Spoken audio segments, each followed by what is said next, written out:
Listen, suppose I take a hydrochloric acid, and again I will explain all these things in detail. Actually, today there is a small disturbance in the neighboring plot. Some bore well is being drilled. Therefore, I am sitting in a different place and I am discussing. I'm not in a place where I used to do the class. Because of more dust and more noise, I am little bit away. That's a problem here. So again I will come back to the same point a little bit later. Look here. See, take the hydrochloric acid. This hydrochloric acid is getting dissociated into H plus ion and Cl minus ion. But Cl minus ion, try to understand the difference. Anything which donates a proton is an acid. How fast it donates the electron, that much it is a strong acid. Similarly, anything which accepts a proton, it is a base. How fast it is able to accept the proton, then it is a strong base. Now look here, hydrochloric acid is a strong acid because it easily gives out to the H plus ion. Why it easily gives out to the H plus ion? The reason its conjugate base. What is the conjugate base? After leaving the proton, it becomes Cl minus. Cl minus is the conjugate base. Conjugate base is a weak base. It is not effectively attracting the proton. If Cl minus effectively attracts the proton, then the HCl will not give out the proton. Are you able to understand? As the H plus is closely bound or strongly bound by the chlorine, then the H plus ion will not easily come out. Therefore, an acid is found to be a strong acid when its conjugate base is weak. So for HCl, taking the HCl as an example, H plus ions are easily removed from HCl because Cl minus ion is not effectively attracting the H plus ion. Hence, it is a weak base. Therefore, HCl acid is a strong acid. Suppose if you take acetic acid, CH3COO minus is the conjugate base of the acetic acid. The CH3COO minus, the conjugate base, is a strong base. It attracts the proton strongly. So it is always trying to hold the proton with itself. Therefore, the H plus are not, we are not able to remove the H plus from the acetic acid. Why acetic acid is a weak acid? It's a conjugate base. CH3COO minus is a strong base. When the conjugate base is strong, the acid is weak. When the conjugate base is weak, then the acid is strong. So this is the idea between conjugate acid and conjugate base. So we have to take down, I want to tell you some of the things. You write down this. You write HCl, CH3COOH, H3O plus, H3PO4, HCl, H2SO4. You write all these acids and try to find out what are their conjugate bases. Try to write their conjugate bases. When one proton is lost, what comes is the conjugate base. Are you able to understand? So now, according to Bronsted theory, acid is a proton donor and base is a proton acceptor.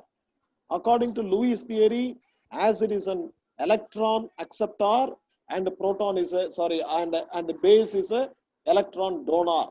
So after losing a proton, what comes out is called the conjugate base. After accepting the proton, what comes is acid. Suppose if base is given, you have to find out what is the conjugate base, acid. If acid is given, you have to find out what is conjugate base. So this idea you should thoroughly understand.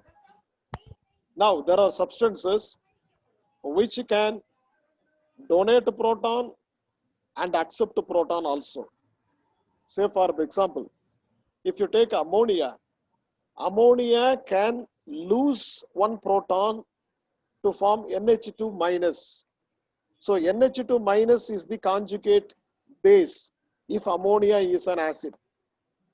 And ammonia can combine with H plus. என்ன வந்துட்டீங்க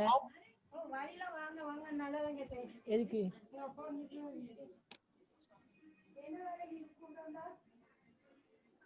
அவளுக்கு நேரம் சொல்லி கூப்பிட்டு வந்திருப்பா அவளுக்கு நேரம் சொல்லி கூப்பிட்டு வந்திருப்பா Joel. Joel. Joel. So ammonia can lose a proton and can become NH2 minus. NH2 minus is a conjugate acid now. NH3 is an acid now. NH3 is an acid, NH2 minus is a base. Suppose NH3 combines with a H plus, it forms NH4 plus, which is an acid, whereas NH3 is a base because it accepts a proton. So ammonia can donate a proton and become a base, and ammonia can accept a proton and become an acid. Ammonia can donate a proton and become an acid, and ammonia can accept a proton and become a base. Therefore, the same ammonia can behave like an acid and also as a base. Such substances are called amphoteric substances. Similarly, water, when it combines with a proton, it can form H3O plus, which is the conjugate base. So water can combine with the H plus to give H3O plus, and water can give out a H plus and form OH minus. Therefore, water can be a proton acceptor and also a proton donor.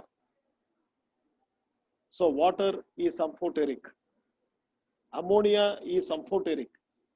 So water is amphoteric, ammonia is amphoteric. So these are all the fundamental ideas you should understand. So I want to give you a small home assignment, and immediately after this, I think all the 42 members are present. I don't know, anybody is absent? Yes, sir. Who is absent? 3 students, sir. Three students. Sir. Yes, sir. Totally, how many of you in the class? 43, sir. 43. 42 are present and you are saying 3 are absent?